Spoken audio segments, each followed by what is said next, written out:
And you know what? His former team, the subject of Got Team today. 3 questions about the Chicago White Sox. They made wholesale changes in the offseason. Which new addition will have the biggest impact in 2015?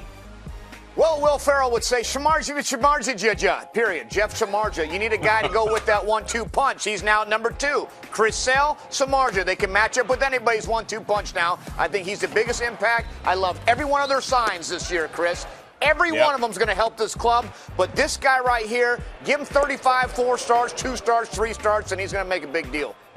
Yeah, okay, so you go with a starter. I go with the guy who's going to close it out for them, and David Robertson. He did the job up in New York, replacing Mariano Rivera. This is a bullpen that ranked in the bottom 5 in ERA, in save percentage, in strikeouts per 9. He's going to make those all boost up. He and Zach Duke will help solidify things at the back end of that bullpen. All right, last year Chris Sale finished 3rd in the AL Cy Young race, and Jose Abreu finished 4th in the MVP voting. Which one has a better chance at winning hardware in 2015?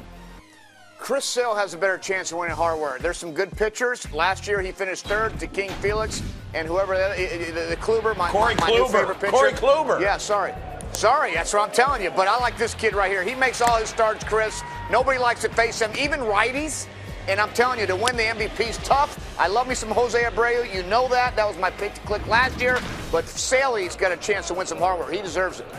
Well, you hope he makes all his starts. He made only 26 a year ago, and that's the thing with him. His body type is so fragile, and that arm delivery is so wicked and violent that you just hope he can make 30 starts. If so, he's in the discussion.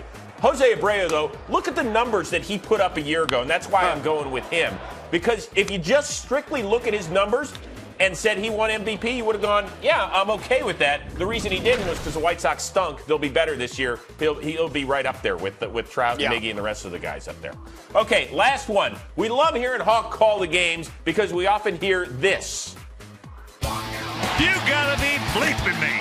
You gotta be bleeping me. This rule is BS. That's what it is. Pure, simple BS. Yes, what a nice play. Be gone. This is what I'm talking about. You gotta be bleeping me. Mercy. You gotta be bleeping me. Wow. You gotta be bleeping me. We've set the over-under 25.5 on You Gotta Be Bleeping Me. Over or under this year? Over. Final answer. Go. You. He might hit that by the All-Star break.